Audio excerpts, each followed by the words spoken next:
오늘 읽어주신 누가복음 19장 1절에서 10절의 말씀을 가지고 복음이 세상을 변화시킵니다 라는 제목으로 말씀을 나누려고 합니다. 여러분 신문을 읽거나 TV에 뉴스 보도를 들으면 가끔 이런 생각을 하게 됩니다. 한번 이 세상을 확 뒤집어 놓을 수는 없을까? 바꿔 모조리 다 바꿔. 노래도 있는 것처럼 잘못 들으면 좀 오해할 수 있는 말이긴 한데요. 좀 더 신앙적인 표현으로 바꿔 말하자면 이렇게 말할 수 있을 것 같습니다. 좀 더 선하고 좀 더 정직하고 좀 더 정의로운 사회로 우리가 바꿀 수는 없을까? 그런 생각을 하게 된다는 것이지요. 우리 예수 믿는 사람들이 현실의 고통을 바라보면서 하나님의 나라가 이 세상에 임하기를 사모한다면 아마 한두 번씩은 저와 비슷한 생각을 해보셨을 것 같습니다. 여러분, 이 세상은 얼마나 거짓됩니까? 얼마나 음란합니까? 얼마나 사치스럽습니까? 얼마나 잔인합니까? 얼마나 포악합니까? 얼마나 불법이 난무하고 악인들이 잘 되는 세상인지 모르겠어요. 이런 현실을 보면 누구든지 이 세상 좀 바꿔놓을 수 없을까라는 질문을 하지 않을 수 없게 되는 것 같습니다. 이런 고민과 함께 중요한 질문이 생기게 되는 것 같습니다. 그렇다면 세상을 바꿀 수 있는 코드가 무엇인가? 기독교가 세상을 바꿀 수 있는 대안이 될 수 있는가? 정말 교회가 과연 세상을 바꿀 수 있는가? 라는 생각을 하게 된다는 거예요. 여러분 어떻게 생각하십니까? 저는 그렇다고 봅니다. 오직 교회만이, 복음만이, 예수 그리스도만이 이 세상을 바꿀 수 있는 유일한 대안이라는 사실을 저는 한 번도 의심해 본 일이 없습니다. 한편 이런 생각을 좀 해봤어요. 요즘 우리나라가 앓는 열병 중 하나로 사치를 지적할 만큼 그 도를 넘어서고 있는 것 같습니다. 여러분 우리나라에 20억 이상의 재산을 소유한 소위 백만장자가 얼마나 있는지 아십니까? 한 5만 명 있다고 합니다. 5만 명. 자기 재산을 숨겨놓고 신고하지 않은 사람도 많으니까 5만 명 이상이 될 것 같습니다. 한 10만 명 정도로 추정한다면 1인당 가족이 5명에서 4명씩 추산하면 부유층에 속한 사람들이 50만 명 정도 될 것 같습니다. 지금 우리나라가 이렇게 사치의 열병을 앓고 있는 것도 이 50만 명의 책임이 크다고 봅니다. 다 그렇진 않겠죠. 그러나 대부분의 사람들이 백화점의 명품 코너를 안방 드나듯이 드나들고 해외여행을 다녀올 때면 이 고가의 제품을 마음껏 사가지고 오기 때문에 좋지 못한 인상을 줄 때도 있습니다. 여러분 무슨 블랙 프라이데이인가요? 그런 거 있나요? 그런 거 있거나 무슨 날이면 백화점 줄을 서가지고 명품 사려고 이게 문만 땡 열면 막 미친 듯이 달려가가지고 명품을 사려고 난리가 나는 일도 벌어지는 것 같습니다. 그 꿈도 못 꿀 일인데 돈이 얼마나 많으면 그런 짓들을 하는지 모르겠습니다. 뿐만 아니라 절제하면서 검소하게 사는 사람들, 소박한 행복을 추구하는 사람들에게는 상대적 빈곤이라는 박탈감을 갖게 만들기도 합니다. 우리나라 자유의 나라예요. 자유시장 경제 체제의 나라예요. 돈 많이 벌고 싶으면 벌고 그게 죄는 아니에요. 하지만 그 도를 넘어설 때가 있다는 것이지요. 이처럼 50만 명이 되는 사람들이 우리나라의 이미지를 사치하는 나라로 바꿔놓을 만큼 영향력이 있다면, 그렇다면 1,000만 명의 기독교인 중에 90%는 제쳐놓고 10%에 해당되는 100만 명만 가지고 이야기해 볼 수 있을 것 같습니다. 여러분 100만 명이 정말 이 세상의 빛과 소금의 역할을 감당한다면 얼마든지 우리 사회를 바꿔놓을 수 있다는 거예요. 돈 있다고 제 마음대로 쓰는 몇십만 명의 사람들이 한 나라의 이미지를 사치스러운 나라로 바꿔 놓았다면 예수 그리스도의 복음을 가지고 이 세상에서 재구시를 하는 사람 100만 명만 있다면 충분히 이 세상을 바꿔 놓을 수 있다는 것입니다. 여러분 그래서 오직 교회만이 이 세상을 바꿔 놓을 수 있는 유일한 대안이라고 말씀드리는 거예요. 오늘 본문에 보니까요, 삭개오의 이야기를 보면 우리가 복음을 가지고 세상을 바꿀 수 있음을 재차 확인하게 됩니다. 그리고 여리고에서 세리장으로 있던 사람이었어요. 여리고는 하나님의 낙원이라는 뜻을 가진 아름다운 도성이자 무역의 중심지였습니다. 이러한 부자 마을에서 세리장 자리에 앉을 정도면 그가 얼마만큼의 재력을 소유한 자인지를 알게 됩니다. 여러분 당시에 이 유대인들이 천대하는 네 부류의 사람들이 있었는데 그것은 창녀, 이방인, 죄인, 그리고 세리였습니다. 왜냐하면 이 로마 제국이 식민지마다 세무 공무원을 파송하여서 식민지에 있는 사람들을 착취했습니다. 근데 이것을 위해서 현지인들을 고용했다는 거예요. 예. 그들로 하여금 세금을 걷도록 할당제 형식으로 책임을 맡겼습니다. 그래서 이 현지인들, 그래서 자기 동족들에게 가서 세금을 걷어들여야 했던 거예요. 그런데 문제는 세금이 100만 원이면 이 세리들이 같은 동족에게도 불구하고 110만 원, 120만 원, 130만 원을 더 받고 이 세금을 증처했기 때문에 이 사람들에게, 이 백성들에게 이 세리는 굉장히 원수 같은 존재였습니다. 미움의 대상이었습니다. 그래서 그는 동족으로부터 따돌림을 받았고 외톨이를 당할 수밖에 없었습니다.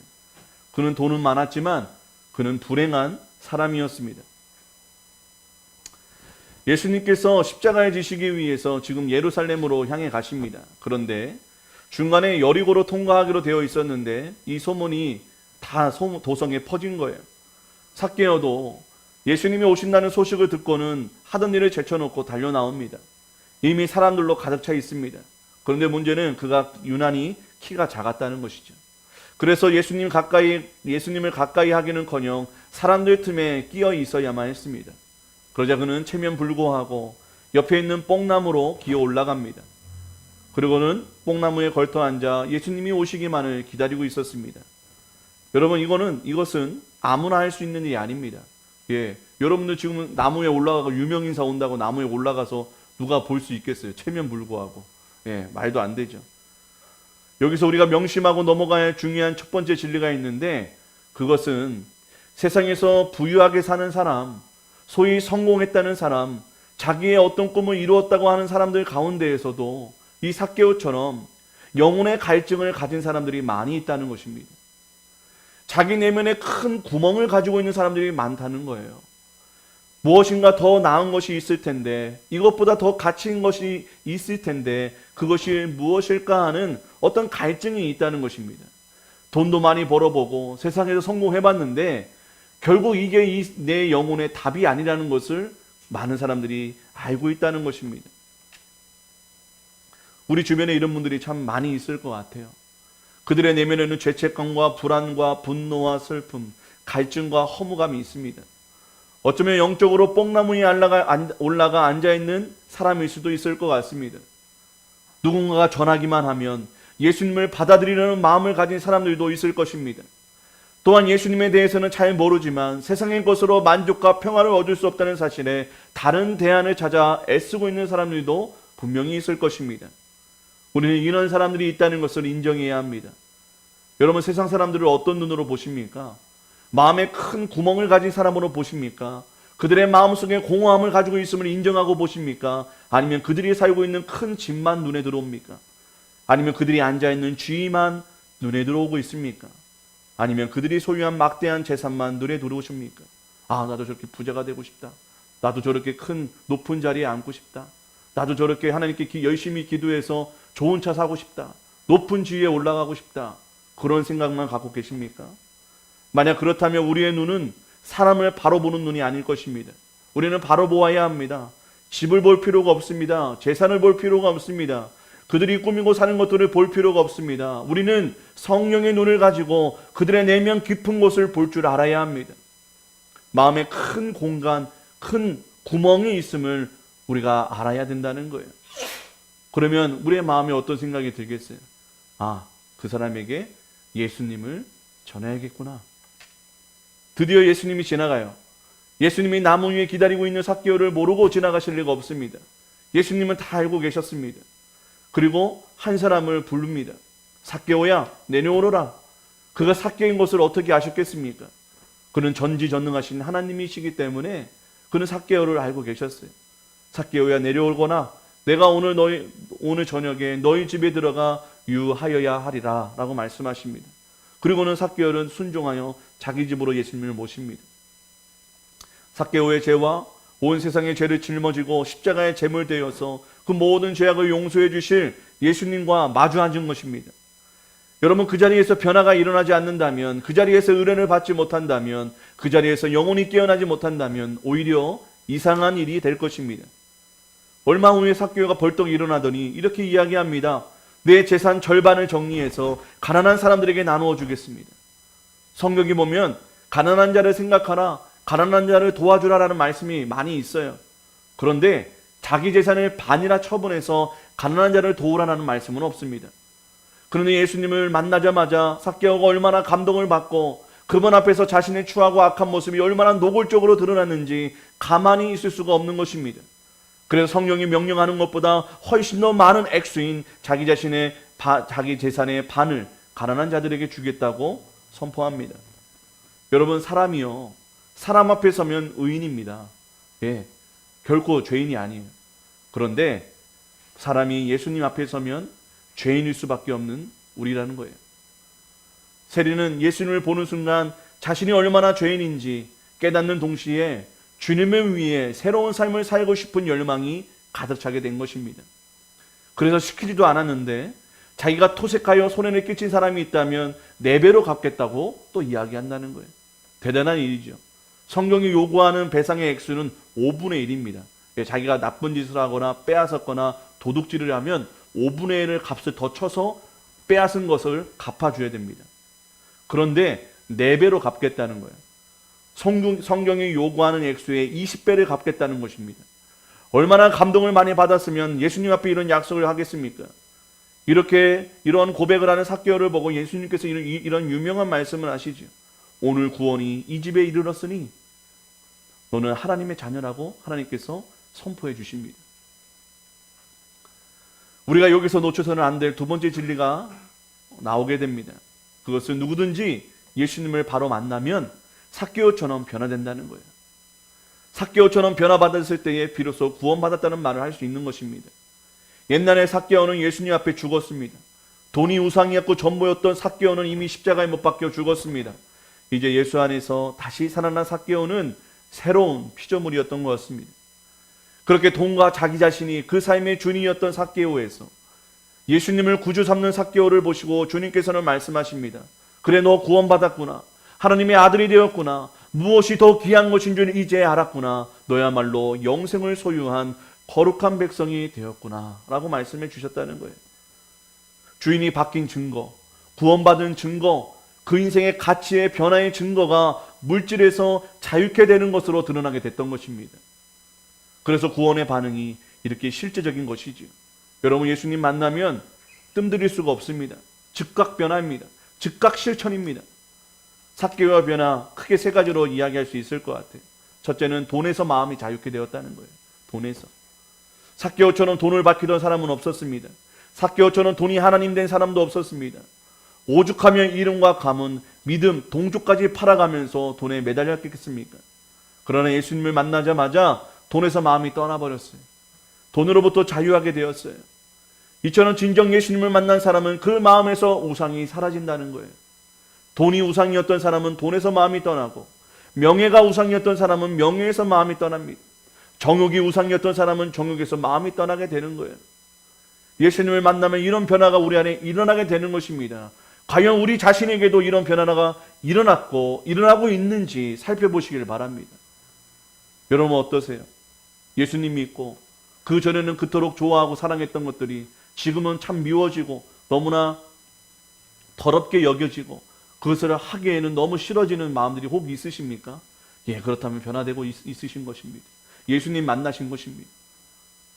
불행하게도 한국 교회의 비극은 입으로는 예수를 고백하면서 구원의 확신이 있다고 떠드는데 실상 내면은 여전히 돈의 노예가 되어서 돈에게 끌려다닌다는 것입니다. 여전히 돈이 하나님이 되어버리고 있다는 것입니다.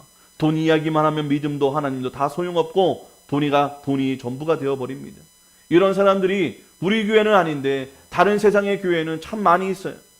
그래서 이 사회가 변하지 않는 것입니다. 믿는 자나 안 믿는 자나 다 돈에 미쳐 살기 때문에 변함이 없다는 거예요. 똑같다는 것입니다. 우리가 안 믿는 사람과 다른 점이 없기 때문에 세상은 변화되지 않고 있다는 거예요.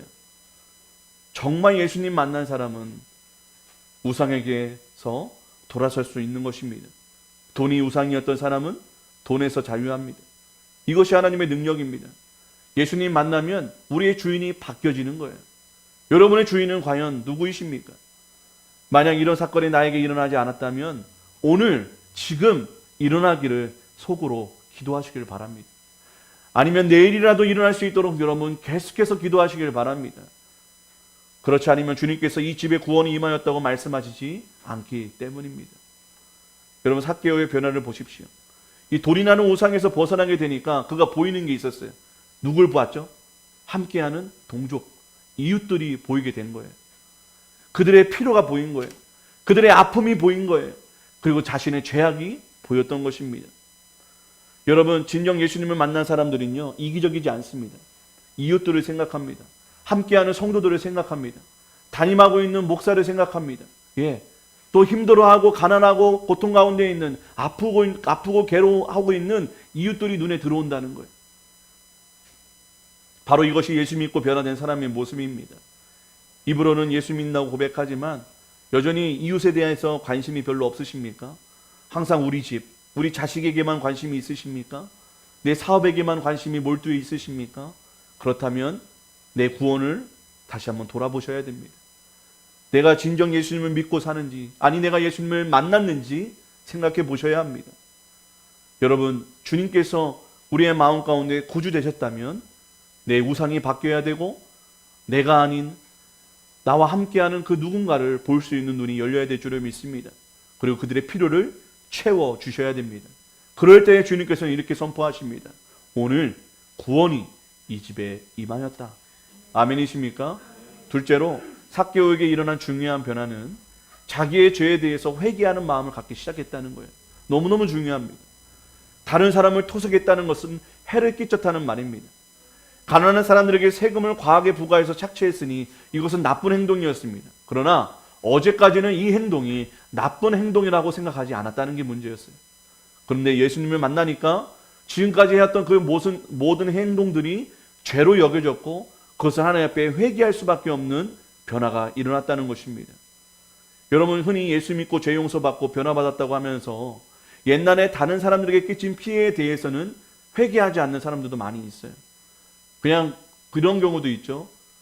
영화 미량처럼 하나님께 나는 용서받았기 때문에 내가 잘못한 사람에게 사과하지 않아도 된다는 이상한 이단적인 생각을 하기도 합니다. 아니요.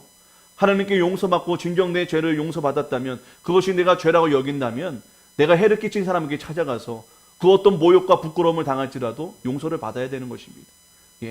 하나님께서 마태복음인가요? 말씀 중에도 네가 하나님께 예배를 드리다가 네가 잘못한 사람이 생각나거든 그 사람과 화해하고 용서를 빌고 다시 나에게로 예배드리라고 말씀하십니다. 우리는 그렇게 비인격적이지 않습니다. 하나님께서 죄로 여기시고 그것을 용서해 주셨다면 그 용기를 가지고 그 위로를 가지고 내가 죄짓고 상처 주고 아픔을 준 사람에게 죄송하다고 미안하다고 용서를 베푸는 사람이 되어야 합니다. 그 사람이 그리스도인입니다. 우리 모두 예수님을 만나면 오늘 이 삭개오처럼 변화될 수 있습니다. 돈에서 마음이 떠날 수 있습니다. 이웃을 향해 마음을 열 수 있습니다. 자신의 죄에 대해서 진정한 회개를 할 수 있습니다. 우리 모두가 삭개오처럼 변화만 된다면 나 때문에 이 사회가 변하지 않을까요? 내가 살고 있는 내 가정, 내 교회, 내 사업장이 그래야 내 나라가 변화되지 않을까요? 여러분 정치인들에게 소망을 두지 마시길 바랍니다. 백날 소망을 둬봤자 그들은 이 나라를 변화시킬 수 없습니다. 그 어떤 사람들도 그 어떤 능력을 가진 사람들도 이 나라를 변화시킬 수 없습니다. 지금 여기 계신 저와 여러분 1,000,000명이 된다는데 1,000,000명의 그리스도인들이 변화될 때 주의 말씀대로 순종할 때 이 나라와 이 민족은 변하게 되길 줄을 믿습니다. 그 방법밖에는 없는 것 같아요. 우리도 우리 주변에 있는 사람들에게 전도하면 이런 사건들이 일어날 수 있다고 믿습니다. 더 하나님의 나라가 확장되어서 온 나라와 민족이 하나님의 나라로 변화될 줄을 믿습니다. 우리 주변에 삭개오와 같은 부자도 있을 것이고 또 삭개오와 같은 가난한 자들도 있을 것입니다. 어떤 사람들은 남을 짓밟고 성공하면 그것으로 인생의 소원 성취를 했다고 믿는 사람들도 있을 것입니다. 이런 사람들을 우리가 찾아가서 예수님을 전하면 굉장한 일이 일어날 수 있어요. 근데 우리 속으로 이렇게 생각합니다. 아이고 저 사람 저렇게 잘 살고 교만한데 예수 믿으라고 하면 찔러봐야 피도 안 날 텐데 라고 미리 두렵고 걱정하고 그냥 예수가 필요 없을 것 같아서 복음을 전하지 않는 경우도 있습니다. 아니요. 오히려 그런 자들에게 성공하고 또 잘 먹고 잘 살고 좋은 곳으로 치장한 사람들에게 예수를 전해 보십시오. 왜냐하면 그들은 마음이 비어있는 사람이기 때문입니다. 여러분, 그들이 왜 계속 치장하고 더 벌려고 하고 더 가지려고 하겠습니까? 채워지지 않는 그들의 마음 상태가 있기 때문이 아닐까요? 마음이 비어있기에 자꾸만 돈으로, 쾌락으로, 성공으로 그 마음을 채우려고 한다는 것입니다. 여러분, 부자만 잘 나가는 사람만 마음이 비어있겠습니까? 인간 모두가 허기진 마음, 그 무엇으로도 채울 수 없는 블랙홀 같은 마음이 있다는 거예요. 우리들은 그 마음이야말로 예수님을 부르짖고 있는 사인이라고 볼 수 있어야 됩니다. 이런 성도가 영성 있는 성도이지요. 여러분, 내 행동에 정당성을 부여하기 위해 내 결정의 이유가 다 하나님의 뜻이라고 하는 게 영성 있는 것이 아니라, 기도는 열심히 하는데 말로 상처 주는 사람이 영성 있는 것이 아니라 예수가 필요한 사람을 찾아내어 전하는 성도가 영성 있는 성도인 줄을 믿으시기를 바랍니다. 이런 영성 있는 성도가 예수님을 바로 전하기만 하면, 우리가 우리의 자신의 변화된 모습으로 그들에게 보여주시기만 한다면 누구든지 예수 믿고 삭개오처럼 변화될 수 있을 것을 믿습니다. 그러면 이 나라는 변화되는 거예요. 어느 날 제가 뉴스를 보다가 서울 고검 검사가 쓴 칼럼에 대해 칼럼에서 이에 대한 탄식을 하는 것을 보게 되었습니다. 최근에 이 명단이 공개된 미성년 성폭행자 대부분이 20대부터 40대에 있는데, 그들 중에는 교수도 있고 교사도 있고 의사도 있고 약사도 있고 언론인, 영화감독, 회사원, 외국인 강사 등 다양한 직업을 가진 사람들이 무차별적으로 가담해 있다는 거예요. 그런데도 성공했다는 사람들입니다. 잘 산다는 사람들입니다. 자기가 목표한 만큼 재산을 모았다는 사람들이 이런 짓을 하고 있었다는 것이죠. 단순한 외도가 아니라 좀 더 흥미와 자극을 더하고자 어린 미성년자까지에게도 접근했다는 점에서 이 타락의 정도를 짐작할 수 있습니다. 그러면서 이 검사가 이런 말을 했다고 합니다. 지금 이 나라의 성적 타락은 세계에서 그 유래를 찾을 수 없다. 우리나라처럼 유흥업소가 많은 나라도 없고, 우리나라처럼 접대 여성이 혹사당하는 나라도 없고, 우리나라처럼 성폭력이 많은 나라도 없다. 네, 이런 이야기를 했다는 거예요. 여러분, 잘 살면 잘 살수록 이런 일들이 없어야 되는데 더 비일비재한다는 것이죠. 나중에 성으로도 만족하지 못하면 어떻게 됩니까? 마약까지 손을 대는 것이죠. 그래서 오늘날 마약 사범이 얼마나 많이 퍼지고 있는지 모릅니다. 사람들이 이런 데 빠지는 이유가 무엇일까요? 바로 그들의 마음에 구멍이 나 있기 때문입니다. 벌면 벌수록, 성공하면 성공할수록 마음에 있는 공허가 더 큰 입을 벌리고 더 좋은 것, 더 쾌감을 주는 것, 더 자극적인 것을 찾게 만든다는 것입니다. 여러분, 우리가 이런 사람들 내버려 두면 안 돼요. 이런 사람들을 전도해야 합니다. 그들도 삭개오처럼 주님을 만나기만 하면 변화받은 그들 한 사람을 통해 놀라운 일이 일어난다는 사실을 여러분 믿으시기를 바랍니다. 이것이 복음의 능력입니다. 하나님의 역사입니다. 이런 사람이 변화되어 하나님 앞에서 바로 쓰임받으면 이 세상이 쓰임받게 된다는 것입니다. 여러분, 이 세상이 새로워질 수 있다는 것입니다. 이런 생각이 아주 맞다는 생각은 아닌 것 같습니다. 그럼에도 불구하고 필요한 것 같습니다. 어떤 거냐면, 우리가 유명한 사람, 세상에서 잘 나가는 사람을 꼭 전도할 필요가 있습니다. 그러면 더 많은 사람들에게 영향력을 끼치고 또 많은 사람들이 주님께로 돌아오는 효과를 볼 수 있습니다. 근데 하나님은 그런 방법을 좋아하지는 않으시는 것 같습니다. 작고 연약하고 가난한 자들, 하나님께는 항상 그들을 향해서 시선이 가 있기 때문이죠. 물론 이들에게도 또 저들에게도 복음을 전해야 된다는 것은 맞는 것 같습니다. 그런데 여러분, 우리가 어떤 대상을 특정하여 전도하자는 것은 절대 아니지만, 누군가 영향력을 끼칠 수 있는 사람을 여러분 끊임없이 포기치 말고 전도하셔서 그들의 큰 영향력을 이용할 수 있는 지혜가 있었으면 좋겠습니다. 그러면 하나님을 더 많이 믿고 주님께로 돌아오는 역사가 일어나지 않을까 생각이 듭니다.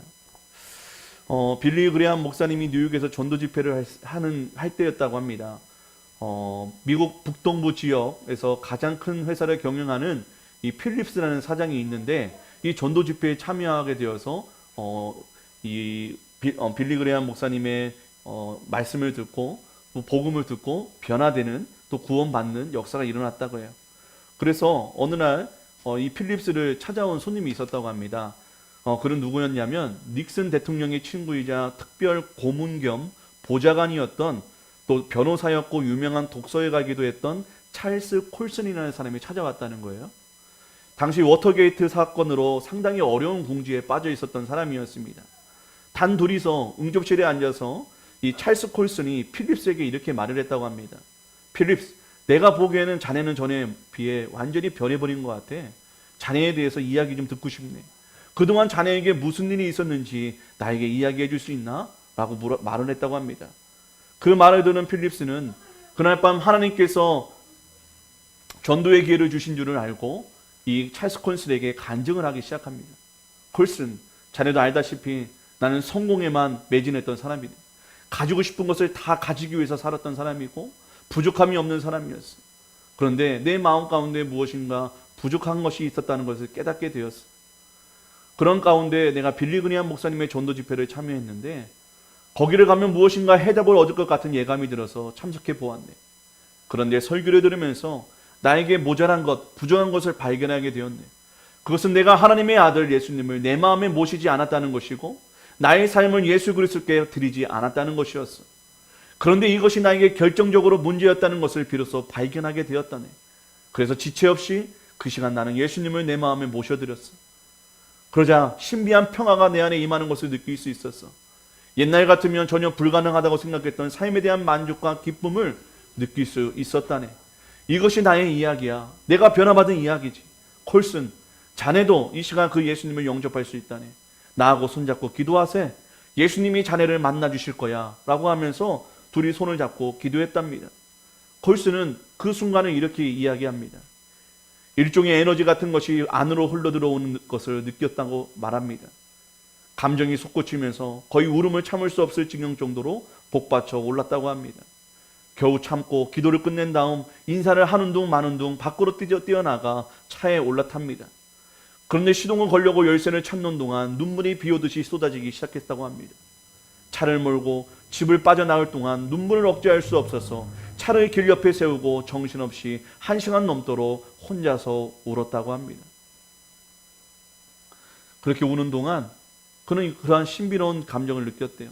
마치 해방되고 있다는 놀라운 감정을 경험하게 되었고 그의 눈물이 온몸에서 솟아나면서 깨끗이 씻어내는 것 같은 느낌을 받게 되었다고 합니다. 그는 처음으로 기도라는 것을 주님 앞에 해볼 수 있었습니다. 그리고 그는 변화되었습니다. 주님이 그의 마음을 사로잡기 시작했습니다. 그의 1974년 그는 워터게이트 때문에 유죄 판결을 받고 7개월 동안 복역합니다. 그런데 출감 후에 교도소 선교회를 조직해서 전 세계 형무소 수감자들에게 복음을 전하는 일을 일평생 하게 된 계기가 됩니다. 그를 통해서 얼마나 놀라운 일들이 변화됐는지 모릅니다. 교도소의 문화가 바뀌기 시작했고 재소자들의 인권 문제가 개선되기 시작했습니다. 전 세계의 교도소에 수감된 많은 죄수들이 예수 그리스도를 통해 절망에서 소망을 찾는 역사가 일어나게 됩니다. 그리고 그는 한때 1000여 개에 넘는 방송망으로 전달되는 라디오 프로그램인 브레이크 포인트의 진행자로 쓰임받게 됩니다. 그리스도인으로서 엄청난 선한 영향력을 끼친 것이지요. 그는 기독교의 현대 고전으로 평가받을 만한 우수한 책들을 수십 건이나 쓰고 기록을 하게 됩니다. 1993년에는 종교계의 노벨상이라 불리는 템플턴 상까지 받게 됩니다. 그는 지칠 모르고 교도소를 찾아다니며 복음을 전하는 삶을 살아갑니다. 그 한 사람 때문에 사회의 가장 참혹한 곳에 어둠이 물러가고 빛이 임하는 변화가 일어난 것입니다. 사실 찰스 콜슨은 이 워터게이트 사건으로 유죄 판결을 받으면 그는 사회로부터 완전히 매장당하고 다시금 재계약이란 거의 가능성 없는 초라한 인생이 기다리고 있던 사람이었습니다. 그러나 필립스가 콜슨을 전도하고 그가 예수 그리스도를 만나자 그가 변화되었고 그를 통해 이 세상이 바뀌는 역사가 일어났습니다. 여러분, 이것이 복음의 능력이자 힘인 것입니다. 이 복음의 능력을 믿으십니까? 그렇다면 먼저 우리 자신이 변해서 이 세상을 바꾸어야 합니다. 그 다음에 내 주변에 있는 사람들을 전도해서 그를 통해 또 다른 세상이 변화되도록 복음을 전해야 합니다. 여러분, 이것이 세상을 바꾸는 대안입니다. 이것이 이 사회를 하나님의 나라로 바꿔놓는 유일한 길인 것입니다. 우리는 복음의 능력을 믿습니다. 주님의 능력을 믿습니다. 성령의 역사를 믿습니다. 예수 그리스도를 통해 나타날 변화의 역사를 믿습니다. 그렇다면 이 세상을 보고 낙심만 하지 마시길 바랍니다. 불평만 하지 마시길 바랍니다. 우리가 온전히 서게 되면 세상은 바뀌게 될 것입니다. 우리를 통해 주변 사람들이 예수님을 만나면 세상을 바뀔 것입니다. 진짜 예수를 만난 변화를 우리가 세상에 보여줄 수만 있다면 세상은 바뀔 것입니다. 이런 꿈과 기대를 가지고 이번 깐부 전도 집회를 위해 최선을 다해 전도할 수 있기를 바랍니다. 복음이 세상을 바꿀 것입니다. 이러한 변화는 세상은 미련하게 여기는 전도로 일어나게 될 것입니다. 오직 복음만이 사람을 그리고 가정을 나라와 민족을 거듭나게 할 것이기 때문입니다. 이 위대한 복음을 소유한 성도님들에게 부탁드립니다. 우리 모두 이 위대하고 소중한 일에 전심전력하여서 세상이 감당치 못하는 일을 저지르고 다음 주에 만나게 되는 저와 여러분 되셨으면 좋겠습니다. 히브리서 11장 33절에서 38절의 말씀을 제가 읽어드리고 말씀을 마치도록 하겠습니다. 저희가 믿음으로 나라들을 이기기도 하며 의를 행하기도 하며 약속을 받기도 하며 사자들의 입을 막기도 하며 불의 세력을 멸하기도 하며 칼날을 피하기도 하며 연약한 가운데서 강하게 되기도 하며 전쟁에 용맹되어 이방 사람들의 진을 물리치기도 하며 여자들은 자기의 죽은 자를 부활로 받기도 하며 또 어떤 이들은 더 좋은 부활을 얻고자 하여 악형을 받되 구차히 면하지 아니하였으며 또 어떤 이들은 희롱과 채찍질 뿐만 아니라 결박과 옥에 갇히는 시험도 받았으며 돌로 치는 것과 톱으로 켜는 것과 시험과 칼에 죽는 것을 당하고 양과 염소의 가죽을 입고 유리하여 궁핍과 환난과 학대도 받았으니 이런 사람은 세상이 감당치 못하도다. 이런 사람은 세상이 감당치 못하도다. 다 같이 함께 말씀 기억하며 함께 찬양하겠습니다.